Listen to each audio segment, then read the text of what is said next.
Donc, bonjour. Bienvenue à l'équipe S8 du cas stratégique collégial. Je vais vous lire les instructions pour le cas et ensuite laisser les juges se présenter un par un. Vous disposez de 15 à 20 minutes afin de présenter votre solution au juge. Le temps s'écoule à partir du moment où un membre de l'équipe débute la présentation. Je vous montrerai le temps restant à l'aide de carton lorsqu'il restera 10 minutes, 5 minutes, 3 minutes, 1 minute, 30 secondes. Et les dernières 10 secondes vous seront indiquées à l'aide de mes doigts. Si l'un des membres de l'équipe continue à parler à la fin du seconde, je vais le signifier et la présentation s'arrête dès cet instant. Si vous faites moins de 15 minutes, il y aura une pénalité de 1 point par 30 secondes manquantes. Les juges bénéficieront ensuite d'une période de questions de 5 minutes lors de laquelle ils pourront vous demander des éclaircissements concernant votre solution. Notez que, lors de la période de questions, aucun des comptes du temps ne vous est donné, mais si un membre de l'équipe est en train de parler lorsque le compteur affiche 5 minutes, il est autorisé de finir sa réponse. Je vais laisser les juges se présenter. Francis Taillon, ancien étudiant à la faculté des sciences d'administration. Martin Dubé, chargé d'enseignement dans cette même institution, département de management, et aussi l'heureux privilège d'être le coach de la délégation de la même faculté où je commence depuis 2 ans. Bonjour. Bonjour. Nous, on voudrait vous remercier pour votre accueil, puisque nous, c'est notre première fois dans une telle compétition. Donc, on voudrait commencer par vous dire qu'après avoir fait la lecture du cas, on trouve vraiment que M. Thomasin, c'est quelqu'un qui est visionnaire, et puis c'est quelqu'un vraiment qui va se démarquer, on croit vraiment que c'est une personne qui a vraiment l'avenir, qui a vraiment un avenir prospère devant lui. On croyait vraiment qu'elle allait être là aujourd'hui, donc c'est pour ça qu'on a parlé de notre. On trouvait un bon gestionnaire. Vraiment. Donc, on pourrait passer par le plan de présentation.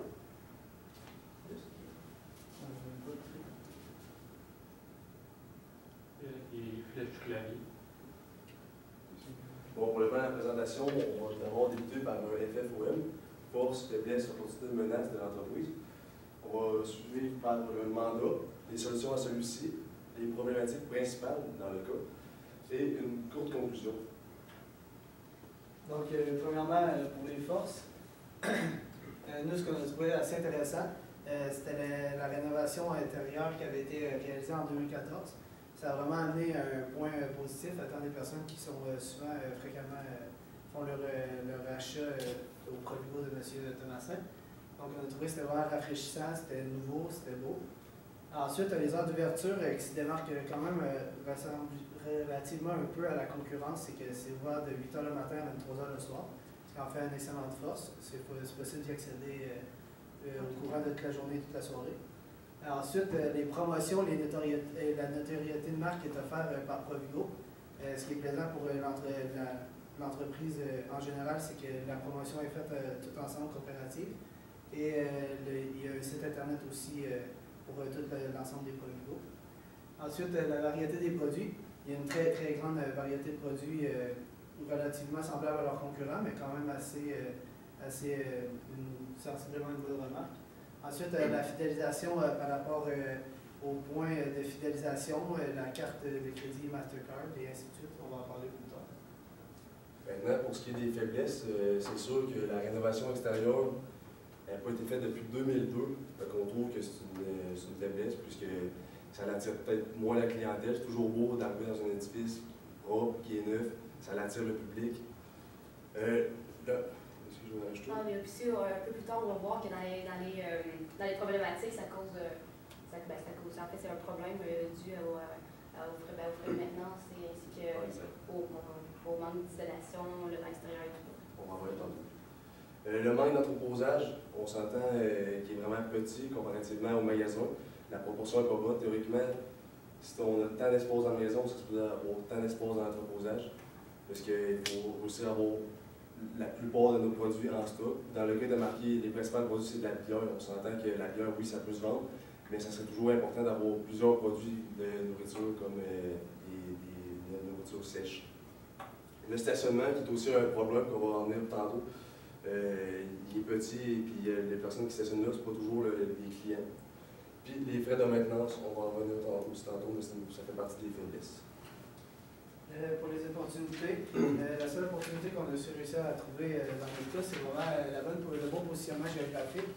En fait, sur l'avenue Miran, c'est un excellent positionnement, surtout avec le coin de chemin Sainte-Foy.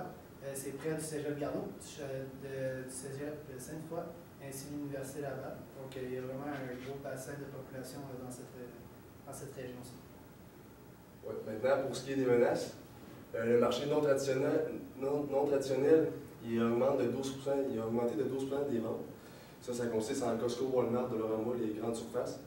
Donc ici, on peut prendre ça comme une menace parce que les marchés les marchés traditionnels, ils augmentent beaucoup moins, puis c'est les marchés comme Costco qui s'en viennent en flèche, qui attirent les clients. Fait que c'est ces magasins-là qui viennent nous faire une menace. Les marchés sont saturés, il y a beaucoup d'épiceries, donc c'est difficile de se démarquer. Fait que c'est pour ça que c'est une menace. Puis les concurrents à proximité, il y a beaucoup de concurrents ici, on s'entend à Sainte-Foy. Il y a Métro à Pyramide, il y a Métro Plus la Sainte-Foy.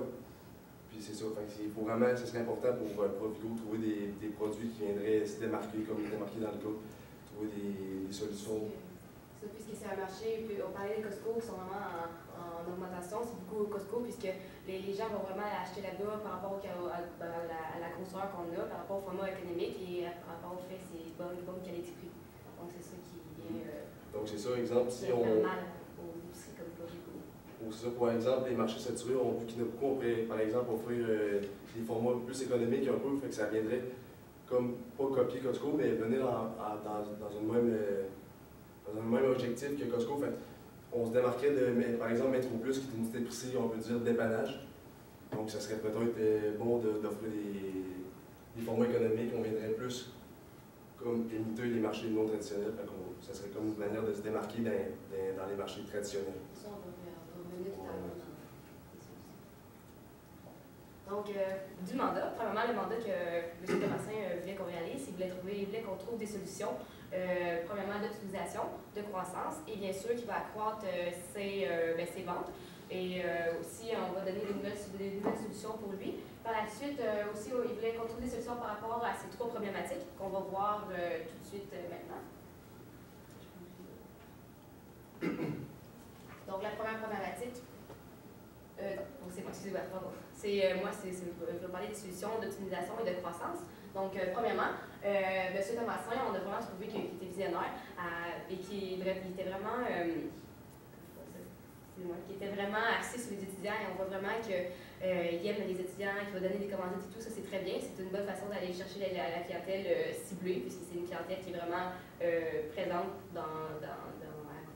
qui est proche du Provigo.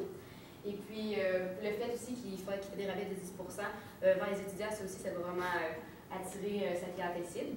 Et puis, ces heures d'ouverture aussi, c'est une bonne, pas une bonne solution que je pourrais dire, mais c'est une bonne façon aussi d'aller chercher de l'optimisation, d'aller chercher plus de ventes, puisqu'on rouvre plus longtemps. Les clients, comme nous, on n'a pas tout le temps d'aller, par exemple, à 8h le matin ou à 10h le matin. Donc, si c'est ouvert jusqu'à 11h du soir, bien, ils vont pouvoir augmenter ses ventes.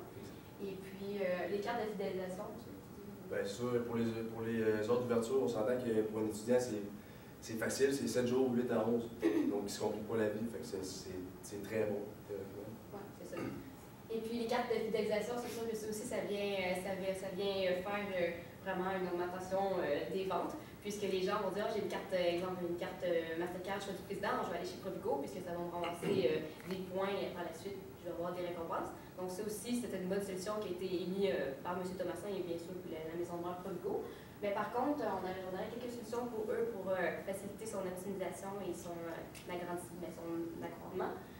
Puisqu'ils donnent vraiment des rabais aux étudiants, ils donnent déjà des rabais aux étudiants, ils peuvent aussi offrir des rabais aux personnes âgées, qui est quand même, aux personnes âgées et aux familles, puisque c'est quand même une clientèle qui est quand même importante dans son épicerie. Donc, il pourrait offrir les rabais soit le mercredi ou le jeudi, puisque c'est vraiment là qu'était ciblé le plus grand nombre de clients dans cette catégorie-ci. Donc, il pourrait offrir la même chose, 10% ou le même rabais. Oui. Et puis, par la suite, on aurait eu une autre idée, c'est le service personnalisé. Puis, de plus en plus, dans nos cours de gestion, dans nos techniques dans la gestion de commerce, on nous parle de service personnalisé, on nous parle vraiment de créer une expérience client. Donc, lui, qu'est-ce qu'il pourrait faire? Il y a déjà un fichier client avec ses ses cartes de fidélisation. Il a juste à prendre ce fichier-là et puis il pourrait faire envoyer, exemple, des courriels avec des cartes cadeaux quand c'est les anniversaires de ses clients. Donc, exemple, avec un message personnalisé, bien sûr. Exemple, bonjour, monsieur Thomasin, c'est votre anniversaire, voici $10 d'arrêt. Donc, ça va vraiment accentuer la fidélisation, l'image d'appartenance. On peut se sentir, il va se sentir proche du Provigo. Puis en plus, ça va créer un sentiment d'appartenance. Maintenant, pour les problématiques, la première problématique qu'on a trouvée, qu'on a été proposée, c'est au niveau du stationnement. Il y a vraiment un gros problème au niveau du stationnement. En fait, il y a beaucoup de gens qui ne viennent pas magasiner au Provigo, mais qui stationnent dans le stationnement. Donc, il a engagé une firme privée pour justement faire la gestion des rentrées et sorties et la durée de temps du stationnement à l'intérieur. Dans le fond, nous, puisque les coûts étaient élevés aussi avec la firme, qui est relativement une bonne solution, la firme privée, mais qui est très élevée au niveau des coûts, nous, on a trouvé une solution qui se trouve aussi dans les stationnements privés, mais auprès de Vinci Park. Donc, c'est pas une personne qui s'occupe du stationnement, qui vient dans le stationnement, qui fait juste guetter les entrées et les sorties. C'est vraiment, on délègue le stationnement à une compagnie, puis eux, ils s'occupent de justement faire les rentrées-sorties, de donner une contravention si le délai excède un certain nombre d'heures d'attente avec le tour est stationné, ou même des avis de remorquage si les problèmes viennent plus fréquents ils peuvent détecter des autos avec les plaques. Ensuite, la deuxième solution qu'on a trouvée pour les stationnements était au niveau de la gestion du stationnement à l'interne. Vraiment créer une autre branche sous l'image de Provigo, mais comme une autre branche des employés de gestion du stationnement. Donc, engager un nouvel employé. Oui, plusieurs pour compléter tout l'horaire, bien sûr. Donc, les risques pour ceux-ci, concernant la solution avec Vinci Park, ça se trouve vraiment que le monde avait peut-être une petite crainte par rapport au stationnement vu qu'il est payant. Est-ce qu'ils vont avoir peur de venir? Est-ce qu'ils vont se dire, est-ce que ça me coûte de quoi parquer mon automobile pour aller magasiner? Donc, c'est peut-être une petite contrainte au niveau des risques, mais facilement contournable. Sinon, le risque concernant la gestion de stationnement interne, c'est déjà qu'il y a eu un gros accroissement du nombre d'employés dernièrement depuis les rénovations. Je crois environ pratiquement 73%. Donc, vu qu'il y a déjà une grande augmentation des employés, est-ce qu'une autre plus grande augmentation des employés pourrait être un petit peu plus risquée au niveau de la gestion à l'interne aux ressources humaines? Ça serait à réviser davantage. Par contre, ce serait peut-être plus de frais fixes. Mais par contre, comme on a vu dans le cas, il y a vraiment une augmentation des ventes au niveau de l'alimentation. Donc, ils pourraient facilement aller rembourser ça. Oui, puis dans le cas, on a vu aussi que depuis 2013, quand M.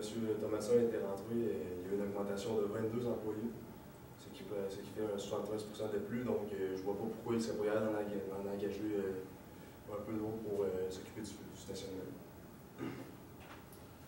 La problématique numéro 2, le frais de maintenance. Les solutions pour celui-ci, ça serait de modifier le système de ventilation. On s'entend que modifier un système de ventilation, ça serait la meilleure solution pour avoir une meilleure qualité d'air. Puis la température pourrait être toujours la moindre. Aussi une rénovation extérieure, comme on en a parlé un peu tantôt. Il n'a pas été rénové depuis 2002, donc on s'entend que l'extérieur du bâtiment n'est pas à 100% de qualité, n'est pas à son meilleur. Manque d'isolation, il y a quelque chose à faire avec ça. Les risques reliés à ces solutions-là, il y a la difficulté de circulation dans l'épicerie. On s'entend que si ils font des changements de ventilation à l'intérieur, il y a des travaux en cours, c'est plus difficile pour les clients, ça se peut qu'il y ait moins ça, puis les produits soient moins en valeur. Puis pour le risque la solution numéro 2, ce serait aussi une perte de clients possible, parce que le monde n'aime pas ça arriver quand il y a des travaux dehors, ils ne reconnaissent plus, ils se sentent plus chez soi, puis ils ont beaucoup de misère avec ça. Peut-être qu'ils seraient obligés de fermer le Provigo pendant 2 jours ou 3 jours, donc peut-être que ça aurait des répercussions au niveau des ventes. Mais par contre, ça peut être contournable, exemple, en faisant les rénovations durant l'été. Durant une période basse. Exact, parce qu'il y a moins d'étudiants, comme les étudiants qui viennent sans résidence, c'est 70% des clients. Donc l'été, souvent, ils sont partis dans leur région, donc c'est plus calme, il y a moyen de travailler avec des moments qui sont moins achalaureux. Et finalement, la problématique numéro 3, c'est vraiment au niveau de l'entrepôt.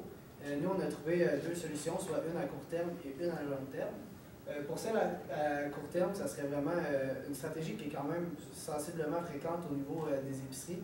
Ça serait d'avoir une remorque extérieure, dans le fond vraiment le derrière d'un camion, qu'on enlève le camion en fait, puis qu'on laisse la remorque dans le stationnement. C'est réfrigéré, isolé, et on peut stocker le stockage de trop qu'on a, exemple, comme dans le cas on disait qu'il y avait un surplus de bière, mais c'était quand même le produit qui a le plus de roulement, mais mettre sur des palettes dans des remorques, justement, ces produits.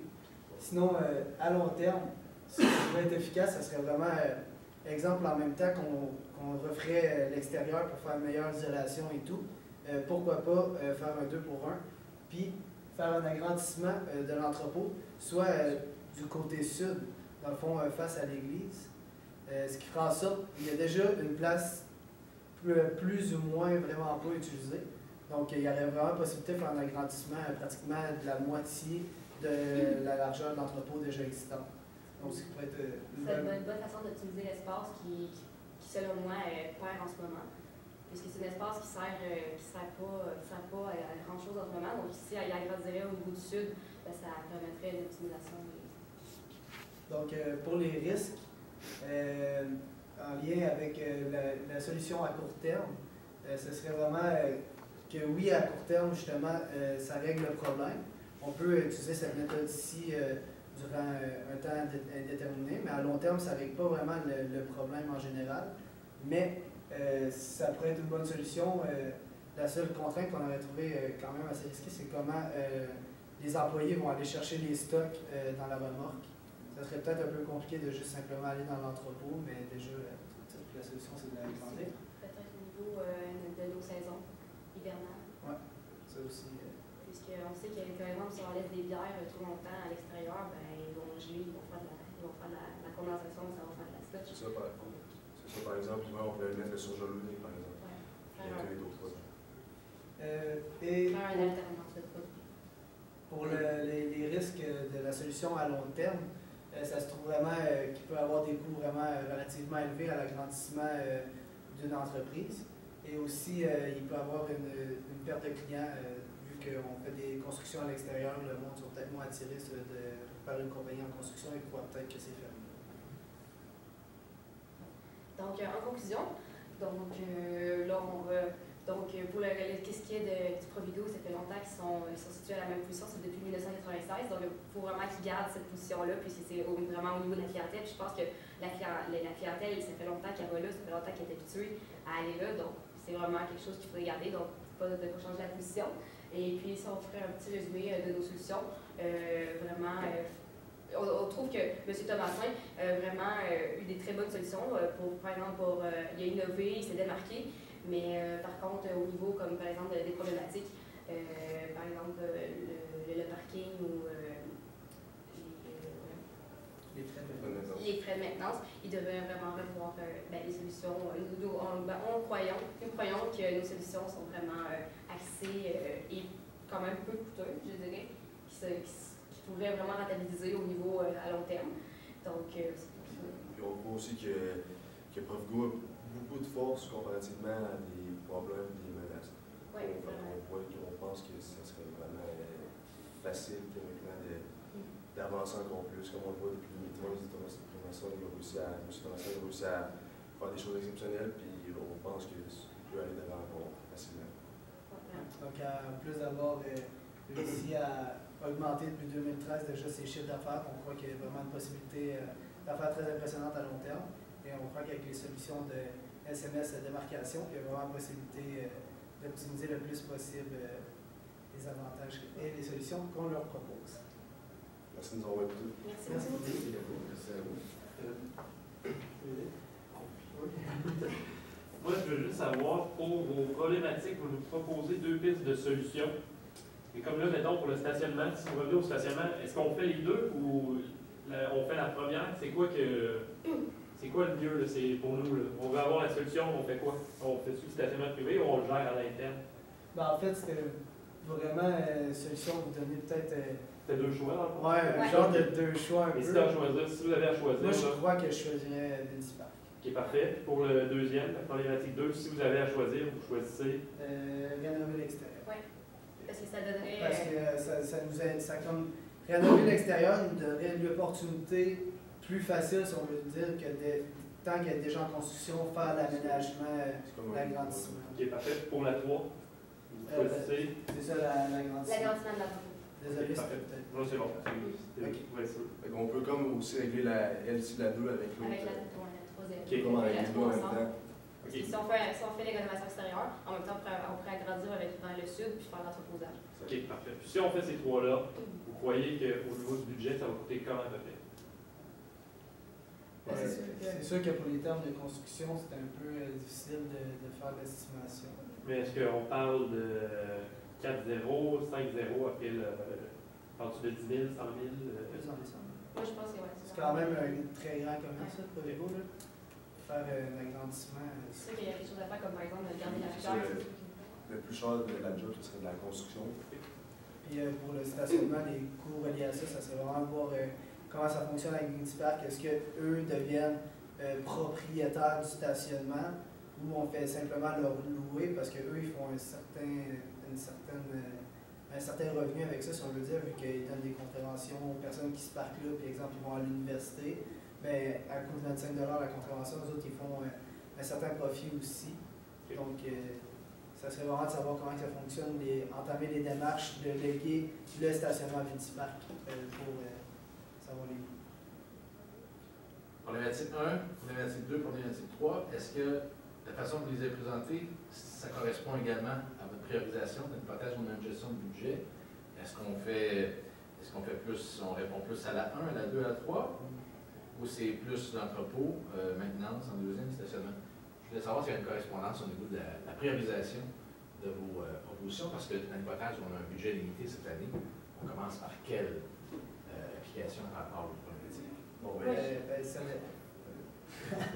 La question avant, ça serait de savoir, est-ce que si on n'amène pas de changement au stationnement, on va toujours avoir la firme de stationnement privé qui s'occupe déjà, qui coûte environ 8 et 10 000 par année.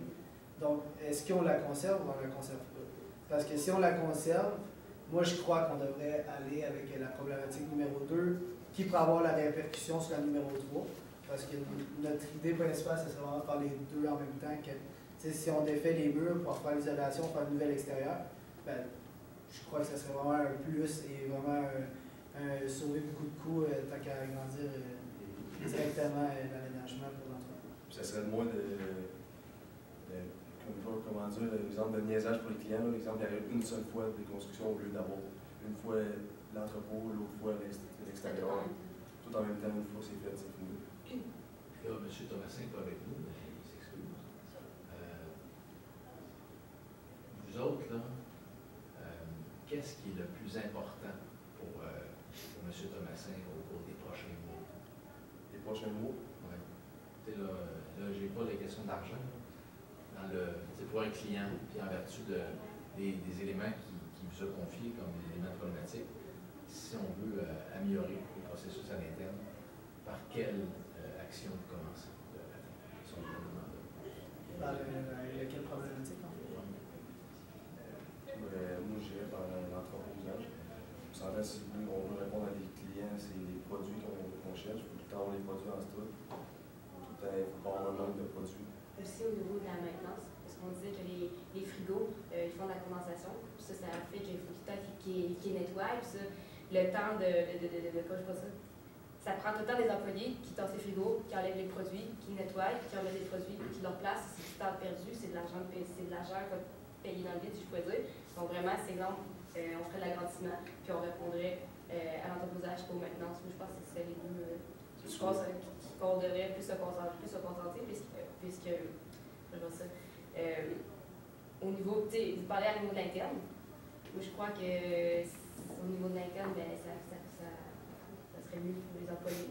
Parce que tout le temps, exemple, refaire le facing, refaire tout le temps retirer les produits, remettre les produits. Puis aussi au niveau de l'externe par rapport à la clientèle, Ça va permettre vraiment, puisqu'on rénove l'entrepôt, ben, on va avoir tout le temps un roulement de produits. Donc, on va pouvoir offrir une plus grosse variété de produits, puis les clients vont être plus satisfaits. C'était la dernière question. Ah. Ah. Merci beaucoup. Merci.